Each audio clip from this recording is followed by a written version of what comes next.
All right. Thank you for waiting. Also, I did forget to add that yes, you can donate as little as $1, even though it'll say differently. Anyways, as you notice here is WinnerBit with Oh, Farker's hello. Adventures, Temple of the Fraud. Yeah, take it away.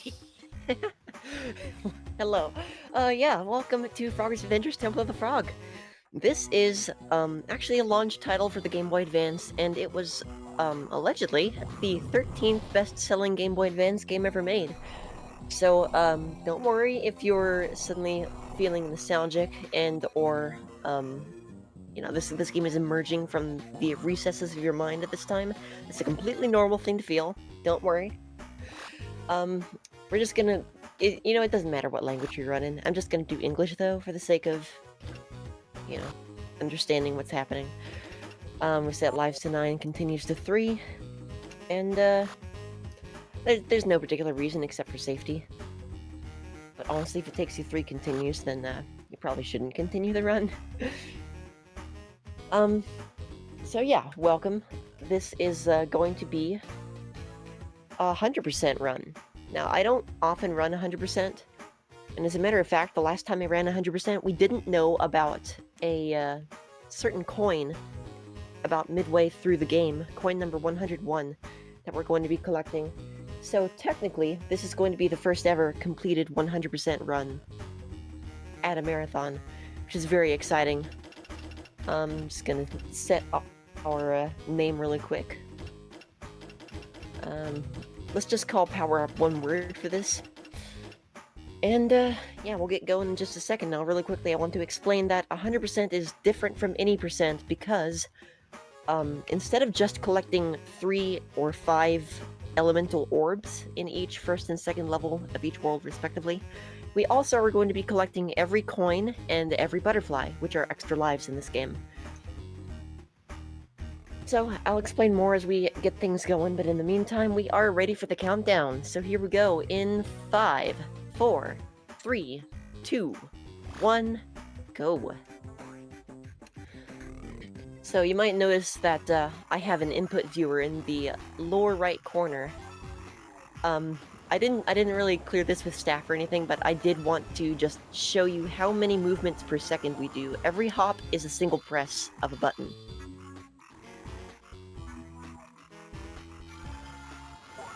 Oh, we're a little off the rails here. Okay, we made it. Nice. Okay, we didn't make it. Not nice. If every little movement is like a micro adjustment you have to make on the fly here. So because we actually died there, the cycles here got reset, so we're going to have to kind of wing it. Yep. Wait for that, and we're good. Hitboxes are very weird in this game, as are what you can or can't jump over. For example, you can't jump over boulders or fireflies, but you can jump over floor spikes. And also little larvae that appear later on. It's weird. It's very janky. There are also a bunch of weird glitches in this game that I'll cover in a little bit more detail later, but I feel like first, y'all would be more interested in hearing about the story of this game. So long story short, this is the first in a, no pun intended by the way, with a long story short and all. Okay, that guy was on a different cycle, whoopsie. Basically this was the first, I almost fell for it again. This was the first in a series of Frogger games where they attempted to reboot the franchise. Konami was like, hey, we have this Frogger IP sitting around, we're not doing anything with it. Let's make a franchise out of it. Okay, we made it. So yeah, this game establishes the hometown of Firefly Swamp, and it also establishes a nefarious villain named Mr. D, who has gone on a quest to steal all the... Okay, we're making it. Nice. That's very tricky there. He's on a quest to steal all of the elemental orbs and essentially, like, destroy the world. Because, yeah, Mr. D is short for Mr. Death. He is literally the Grim Reaper. Spoilers, I guess. Now, you might be seeing me, like, doing a lot of death warps here, and this is a very specific pattern of movement that I do to set up this screen timer over here. I'll explain screen timers a little bit better after I do this. Whew, that's tricky. This is the hardest level in the game, by the way. Just, it's kind of nice because it's level 2, and actually so far we're kind of nailing it, which I'm very impressed with myself for, since I haven't practiced this game in about a week. Nice. Okay, so here's our first boss, King Izhnek. A boss appears at the end of every world. Good RNG there. Sometimes if you get too many fireballs at once, we'll get a double frog glitch down here. It's very funny. We're not going to get it here, though.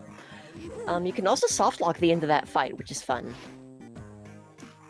But as long as you don't press a button on the exact frame that you end the fight, you should be fine. Now that same glitch will come into play later on, and hopefully actually save us time. I'll point it out later. But yeah, it's very silly. So welcome to Ancient Ruins. Now's a good time to explain screen timers. So with most enemies in the game, they activate their cycles at a certain point that you reach on the map. So usually about 2 or 3 tiles before they appear on screen. That's when they start their cycles. And so if you can time your movements to avoid that boundary until it's going to put the enemy in a favorable position, then you can actually gain some time. Also, you can walk through those guys, as long as they're not swinging. Okay, a little bit awkward there, but we got it. Now, I want you to pay attention when you see those 2 coins in the upper right? There are actually 3 coins there. I want you to notice my coin count as I go through there. It's very silly. So we have 47, and 48, 49, 50. Yeah, I don't get it either. Also, I was busy talking and I missed my cue there, so it's fine.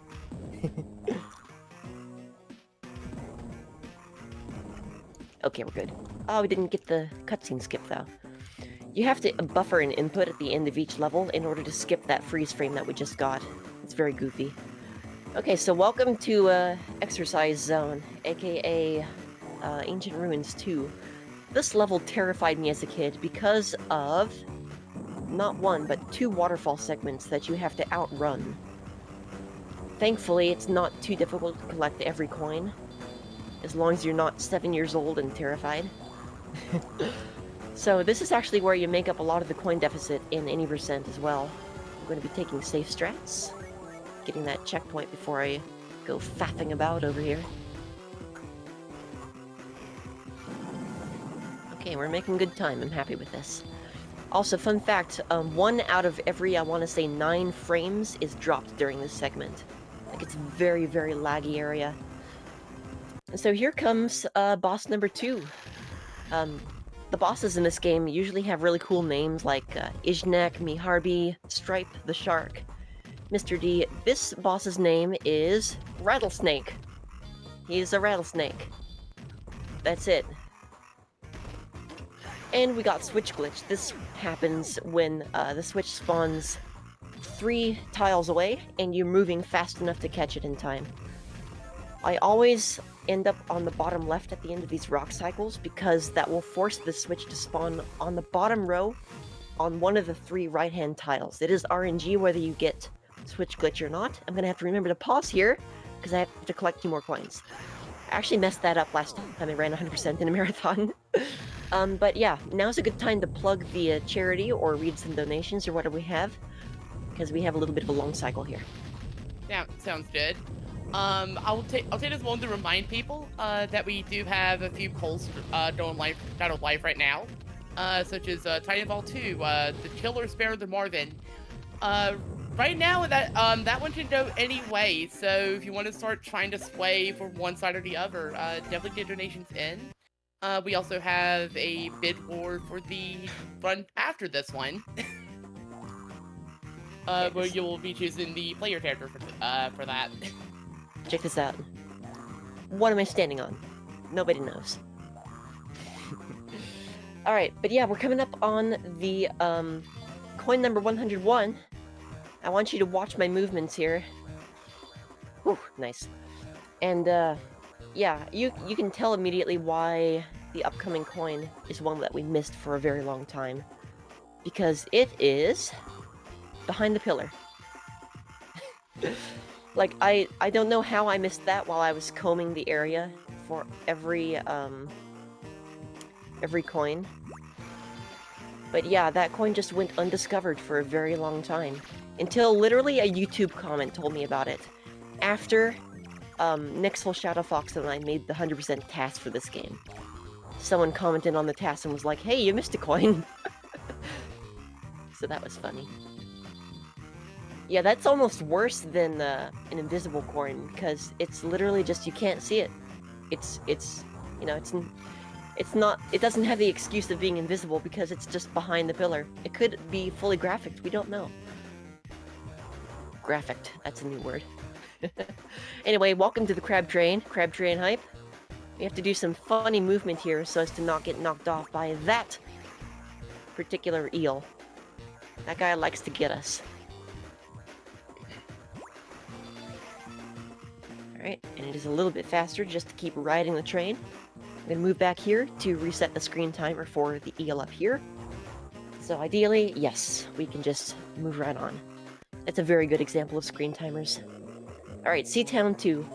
The most confusing most confusing level in the game, not just for 100% but for any percent as well. There's some very tight cycles here. And if you miss one tight cycle, then you'll miss the other ones too. But there's still other tight cycles that you can go for. There are like 3 or 4 different ways to run this area, including skipping this anemone, which is extremely difficult because those hitboxes come out on frame 1 of their animation. Go! Good. Also, the eels barely have a hitbox. Tight cycle here. Yes, we got it. Nice. It's so tight. This is actually going really well. I'm very happy about that. Okay. Clutch up here. Yes, beautiful. Funny movement. Can we beat the shark? Yes, we can. Nice. That's a beautiful Seatown too. I'm so happy with that. Look at the dolphins, by the way. They're cute. Alright, this is Strike the Shark. I used to think that these teleporters were RNG, but it turns out they are not. So we just go here, complete the puzzles. This guy will go around and reset the switches if you're too slow, so it's important to just execute it. This run is 90% execution, honestly. And it's pretty much, I want to say, a solved game, quote-unquote. Because, like, any percent at least is a solved game, because I know exactly, like, we know exactly what we need to do to get a perfect time. But the thing is, the biggest source of RNG is right at the end of the run for phase 1 of the final boss, so that's fun. That's the only reason I don't have an 18-1 something instead of an 18-27 for any percent. But as you can tell, 100% does add a little bit of time.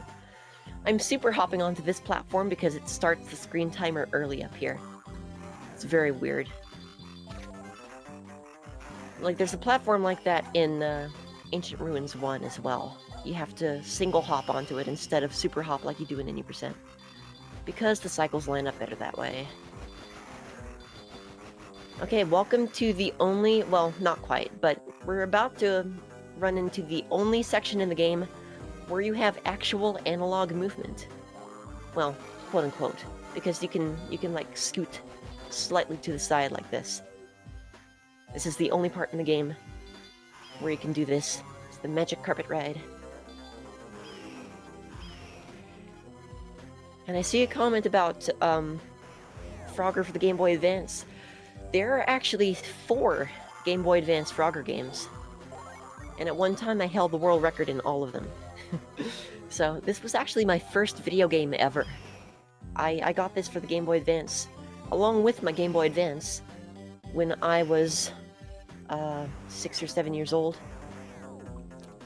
So I have a lot of experience with this game. By the way, we're currently collecting the air element. We've already collected fire in Goblin Caverns, earth in Ancient Ruins, and, of course, water in Seatown. I forgot to mention that since you had a diving helmet on in Seatown, you actually can't use your tongue to collect butterflies, which is the only use for your tongue in the entire game. Nice, I got that skip. That's actually a very tight cycle. You can save about a second by doing that. You can actually do that in any percent as well. That is a source of time save that I have. But yeah, a lot of death warps here. Little eye cycle there. Ah, couldn't make that one. That one's like a 2-frame window, so I'm not upset. Figured I'd go for it, though. If we were on a little worse pace, by the way, I would have shown off the way that you can actually go between the buildings if you're frame perfect during the Magic Carpet segment.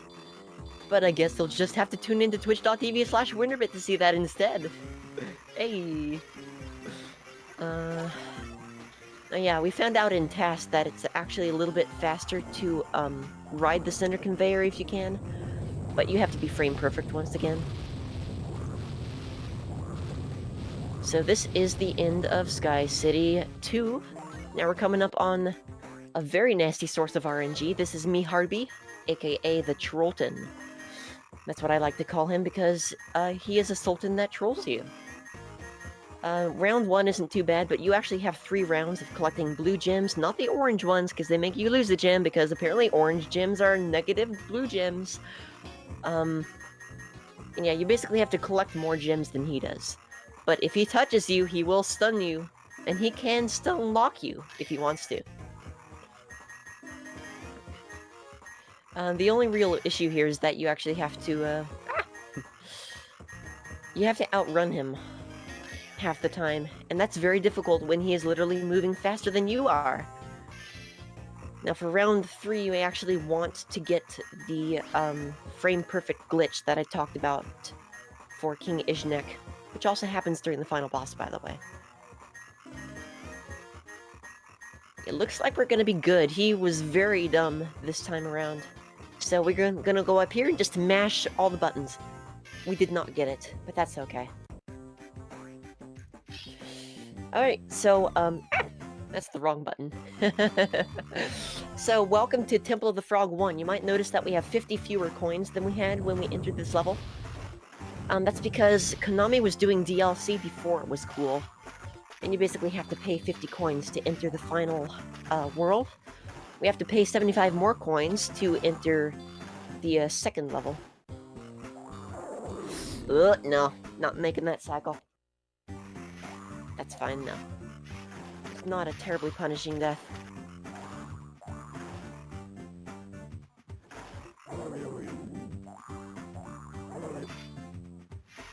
Okay, let's see if this lines up. No, it doesn't quite. I have to do an extra hop there. Sometimes you can just do 6 super hops and get across that segment. I forgot that guy goes there. Yeah, that platform is in the shape of an F, which is appropriate because I do usually lose an extra life there.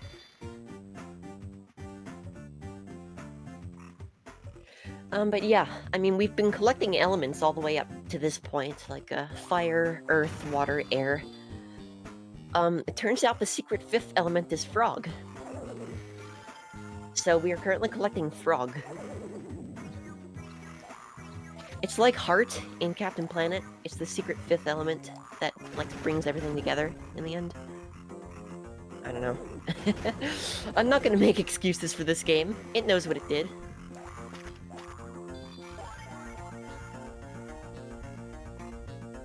Alright, so we're coming up on the second hardest level in the game. Temple 2.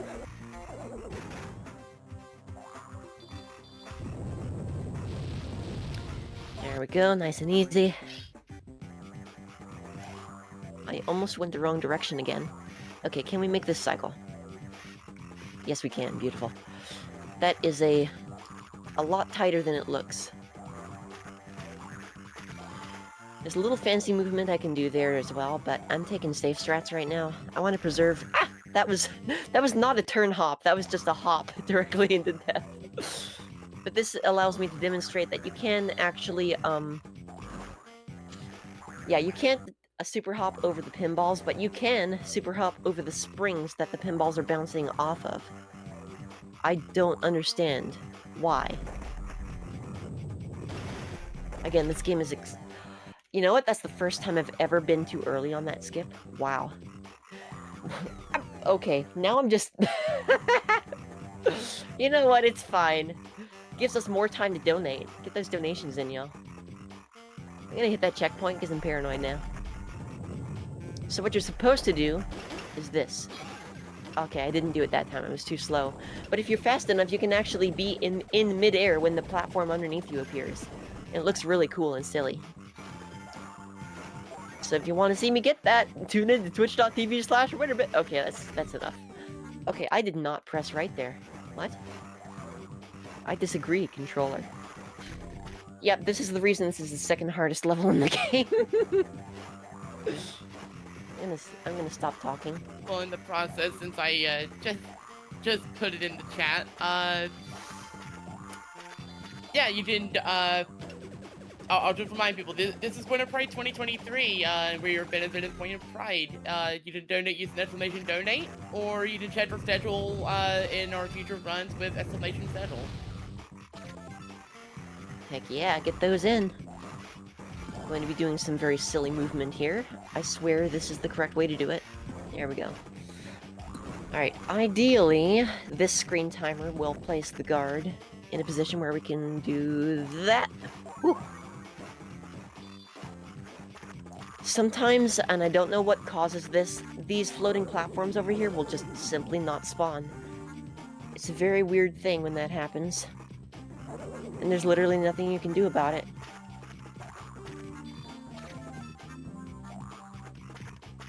Alright, we're going to do this because it's faster. So we're coming up on the final boss now. I know that we have a little extra time before we actually hit our estimate. You might be thinking, well, what in the world is going to happen between now and then? Auto-scrollers are going to happen. This is a 4-phase auto-scroller. So you basically just have to wait for these fireballs, which are RNG, by the way, to clear off the screen. Also, this is terrible RNG. Look how slow this one's going. Look how late it spawned. The elements you have to collect are not going to appear until every single fireball is off the screen. Look at this little dance, though. This little dance is great. But yeah, don't worry. There is a non-auto-scroller phase of the boss after this. So after about 4 minutes of waiting around for him to do his thing, we're going to have a little more to do before we end the run off.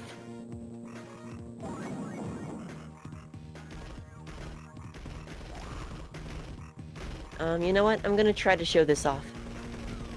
I couldn't show it off. Hang on, I'll do it here. Yeah. If you keep an input buffered all the time, then you actually will not fall through the floor here. That doesn't apply to scripted ones like these, though, so you actually do have to keep moving. And, you know, avoid stepping on them.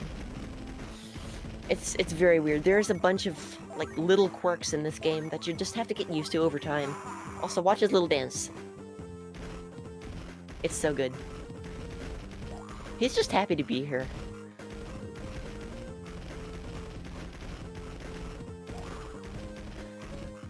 So yeah, as I said, this is especially the fire segment, and then also the icicle and electricity orb segments coming up here, are the biggest sources of RNG in the run. You can gain or lose like 10 or 15 seconds here. Here's a little trick, by the way, next time an icicle comes from the second to bottom row. Yeah, if you stand on the rightmost row, those icicles will just not hit you. That's the only scenario in which that works. Nixel Shadow Fox discovered that during tasks, and I love to show it off.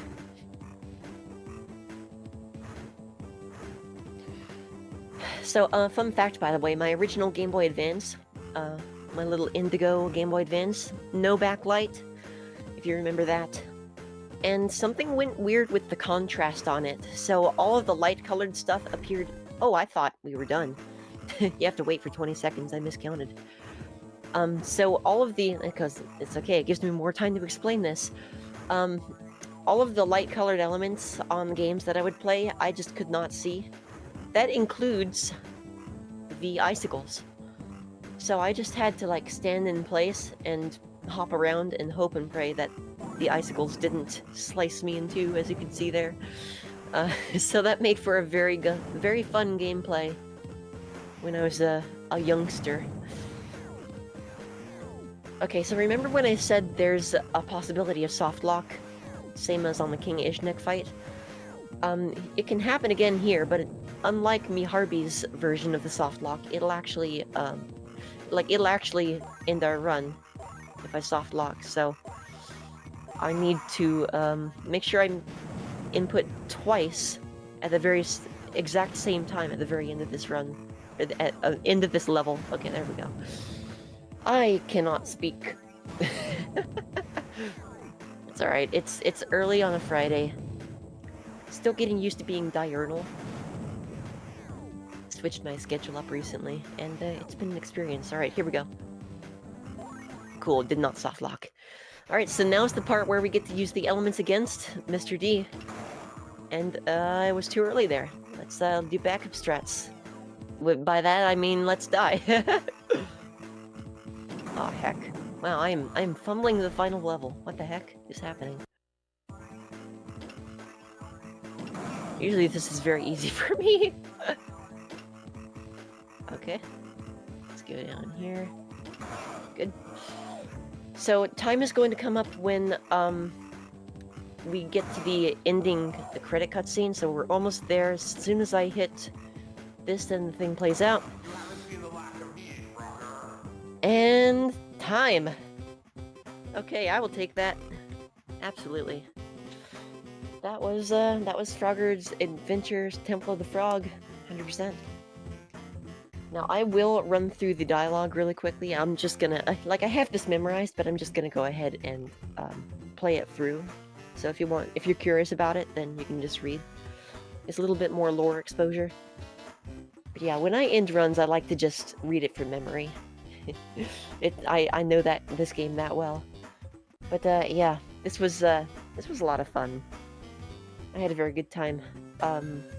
I want to give a shout out to Nixel Shadow Fox for doing the task of 100% and kind of helping me get back into the game as well after a few years away, actually. I haven't run 100% in about 5 years.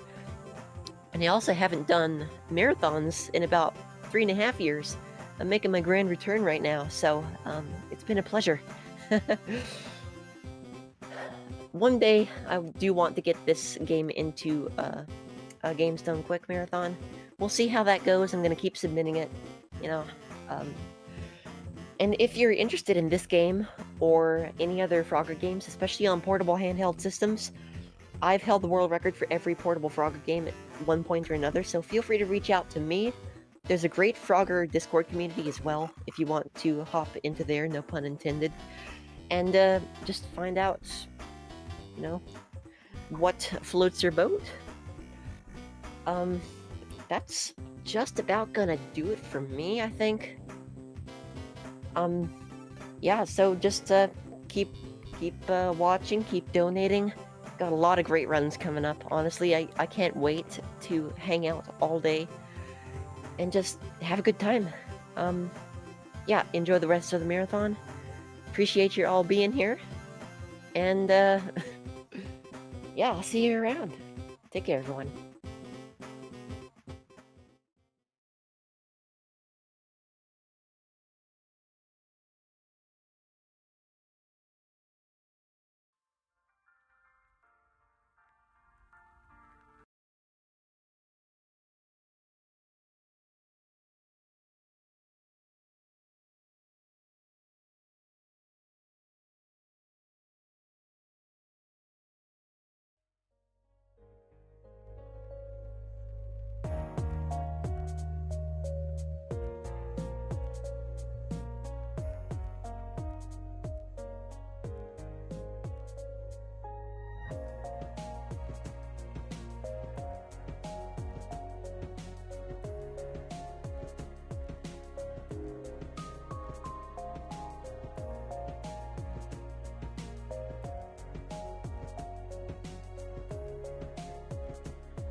right, really did one run from WinnerBit there.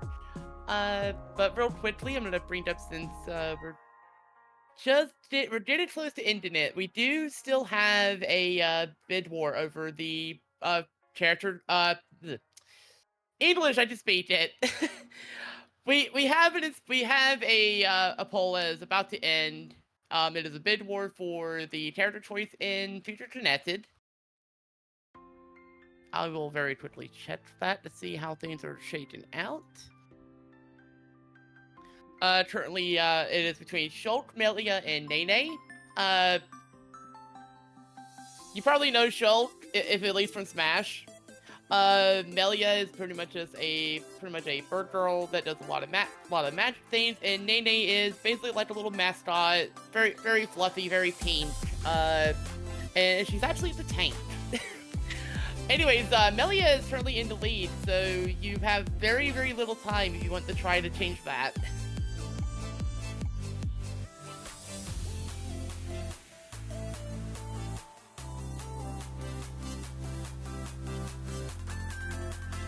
But in the meantime, as you're seeing all of this, we do actually have some merch for the event. As you can see, just type exclamation merch. But we have mugs, t-shirts, tote bags, hoodies. All of the profits for all of this go to Point of Pride. And in fact, if you want to check their own stuff, the merch links will also take you there. But seriously, shout outs to Stolitity for making these very good designs. So yeah, if you liked anything you're seeing on the screen right now, exclamation merch, definitely pick something up if you like.